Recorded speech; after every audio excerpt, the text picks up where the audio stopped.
ओडिशा में देर रात करीब 1:15 बजे चक्रवाती तूफान दाना का लैंडफॉल। मौसम विभाग के मुताबिक आज जारी रहेगा दाना का कहर। भद्रक के तटीय गांव में भी चक्रवात दाना का दिखा असर। सड़कों पर गिरे पेड़, कुछ घरों को भी पहुंचा नुकसान। चक्रवात दाना के चलते भद्रक में तेज हवाओं के साथ बारिश हुई। कई जगहों पर गिरे पेड़, सड़कों से पेड़ हटाने का काम जारी। ओडिशा के केंद्रपाड़ा जिले में भी दिखा चक्रवात दाना का असर। तेज हवाओं के साथ भारी बारिश, कई जगहों पर सड़कों पर गिरे पेड़। ओडिशा के धामरा में चक्रवात दाना की वजह से तेज हवाओं के साथ हुई भारी बारिश, कई जगहों पर गिरे पेड़। ओडिशा के तटीय इलाके भद्रक, केंद्रपाड़ा, बालासोर और जगत सिंहपुर में करीब 100 किलोमीटर प्रति घंटे की रफ्तार से चल रही हवा, कई इलाकों में सड़कों पर गिरे पेड़। ओडिशा के सीएम मोहन चरण मांझी ने तूफान दाना को लेकर अधिकारियों के साथ की बैठक। राजीव भवन से तूफान दाना के लैंडफॉल की निगरानी की। कोलकाता में दिखा चक्रवात तूफान दाना का असर। दमदम इलाके में सुबह से ही तेज हवाओं के साथ भारी बारिश। पश्चिम बंगाल के हावड़ा शहर में भी चक्रवात के चलते भारी बारिश, कई जगहों पर भरा पानी, लोगों की परेशानी बढ़ी। भुवनेश्वर और कोलकाता एयरपोर्ट पर विमानों का परिचालन शुरू। चक्रवात तूफान दाना के चलते परिचालन किया था बंद। हावड़ा में कंट्रोल रूम से दाना चक्रवात पर नजर रखी रही थी। मुख्यमंत्री ममता बनर्जी अधिकारियों से लिया पल पल का अपडेट। तमिलनाडु के सलेम में भारी बारिश के बाद जगह जगह जलभराव, यातायात हुआ प्रभावित, राहगीरों की परेशानी बढ़ी। जम्मू कश्मीर के बारामूला में सेना के वाहन पर हमले में 2 सैनिक शहीद, 2 पोटों की मौत। सीएम उमर अब्दुल्ला ने आतंकवादी हमले की निंदा की। कहा, पिछले कुछ दिनों में जिस तरह से आतंकवादी हमलों में बढ़ोतरी हुई वो चिंता की बात। एनआईए ने लॉरेंस बिश्नोई के भाई अनमोल बिश्नोई पर रखा 10 लाख रुपए का इनाम। एनआईए ने 2022 के 2 मामलों में दर्ज किया आरोप पत्र। दिल्ली के कई इलाकों में बहुत खराब श्रेणी में पहुंचा AQI। इंडिया गेट के आसपास में दिखा स्मॉग। दिल्ली के अक्षरधाम इलाके में स्मॉग की परत देखने को मिली। 300 के पार पहुंचा एयर क्वालिटी इंडेक्स। दिल्ली के LG ने सीएम आतिशी को लिखा खत। सिविल डिफेंस वर्कर्स को वायु प्रदूषण से निपटने के कामों में लगाने को कहा। 1 नवंबर से 4 महीने का होगा कार्यकाल। यमुना नदी में बढ़ा प्रदूषण का जलस्तर। दिल्ली के कालिंदी कुंज इलाके में यमुना में दिखे सफेद झाग। दिल्ली बीजेपी अध्यक्ष वीरेंद्र सचदेवा को हुई स्किन एलर्जी। प्रोटेस्ट के दौरान यमुना में लगाई थी डुबकी।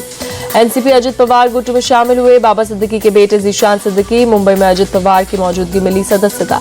बीजेपी नेता निशिकांत भोसले पाटिल और संजय काका ने एनसीपी अजित पवार ज्वाइन की। डिप्टी सीएम अजित पवार की मौजूदगी में हुए शामिल। एनसीपी के टिकट पर निशिकांत भोसले इस्लामपुर में लड़ेंगे चुनाव। ताजगांव से संजय काका को टिकट। एनसीपी अजित गुट ने आज 7 उम्मीदवारों के नाम की दूसरी लिस्ट जारी की। अब तक 45 उम्मीदवारों के नाम का किया ऐलान।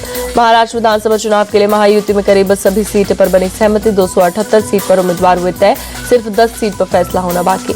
दिल्ली में अमित शाह की CM Shinde, deputy CM Fadnavis और अजित पवार के बीच हुई बैठक में सीटों पर बनी सहमति। फडणवीस ने कहा 10 सीट पर 1-2 दिन में होगा आखिरी फैसला। अमित शाह ने बैठक में सीएम शिंदे और अजित पवार को एक साथ चुनाव लड़ने की दी नसीहत। कहा, ध्यान रहे महायुति में कोई भी दल चुनाव में किसी बागी को खड़ा न करे। महाराष्ट्र में पीएम मोदी की दिवाली के बाद ताबड़तोड़ रैलियों की तैयारी। 5 से 14 नवंबर तक महायुति के लिए मांगेंगे वोट। महाराष्ट्र विधानसभा चुनाव के लिए कांग्रेस ने जारी किया 48 उम्मीदवारों के नाम की लिस्ट। सपकोली सीट से नाना पटोले को मैदान में उतारा गया। कांग्रेस ने ब्रह्मपुरी से विजय वडेट्टीवार को और कराड़ साउथ से पृथ्वीराज चौहान को टिकट दिया, जबकि संगमनेर से बाला साहेब थोराट को उम्मीदवार बनाया। कांग्रेस की पहली लिस्ट में 5 महिला उम्मीदवारों को मिला टिकट, जबकि 5 ST और 3 SC उम्मीदवारों को चुनावी मैदान में उतारा गया। महाविकास अघाड़ी में अब तक 158 उम्मीदवारों के नाम का ऐलान कर दिया गया, जिसमें शिवसेना UBT के 65 और एनसीपी शरद गुट के 45 उम्मीदवार शामिल। शरद पवार गुट की पहली लिस्ट जारी। 45 उम्मीदवारों के नाम का ऐलान। बारामती से अजित पवार के खिलाफ उनके भतीजे योगेंद्र पवार को उतारा। इस्लामपुर से जयंत पाटिल और मुब्रा से जितेंद्र आव्हान लड़ेंगे चुनाव। अनिल देशमुख को काटोल और रोहित पवार को करजत जामखेड़ से दिया टिकट। झारखंड विधानसभा चुनाव के लिए कांग्रेस ने जारी की 7 उम्मीदवारों के नाम की लिस्ट। बरही से MLA उमाशंकर अकेला और पाकुड़ से MLA आलमगीर आलम का टिकट काटा। कांग्रेस ने आलमगीर आलम की पत्नी निश्चित आलम को पाकुड़ से दिया टिकट। आलमगीर आलम फिलहाल जेल में है। हेमंत बिस्व शर्मा ने झारखंड सरकार को बताया बंटी बबली की सरकार। कहा, पति पत्नी दोनों एक दूसरे की तारीफ करते रहते हैं। हेमंत बिस्व शर्मा ने जमशेदपुर में जनसभा में कहा, जब हमारी सरकार आएगी तो घुसपैठियों को लात मारकर बाहर निकालेगी। JMM और कांग्रेस पर लगाया तुष्टिकरण का आरोप। हेमंत बिस्व शर्मा ने अयोध्या का जिक्र किया। कहा, अयोध्या में जैसे बाबर को हिलाकर राम मंदिर बनाने का काम किया, वैसे ही देश के कोने कोने में बसे बाबर को निकालने का समय आ गया। झारखंड में भ्रष्टाचारी सरकार को खाड़ फेंकना है बीजेपी चुनाव प्रभारी शिवराज सिंह चौहान का निशाना। झारखंड में सीट न मिलने से नाराज लेफ्ट ने छोड़ी इंडिया अलायंस का साथ। अब 44 सीटों पर जेएमएम, 31 पर कांग्रेस और 6 पर आरजेडी लड़ेगी चुनाव। यूपी के डिप्टी सीएम केशव प्रसाद मौर्य ने सपा पर साधा निशाना। ट्वीट कर बोले, सपा का पीडीए फर्जी अखिलेश यादव गुंडों और दंगाइयों के मुखिया, सपा का साफ होना तय।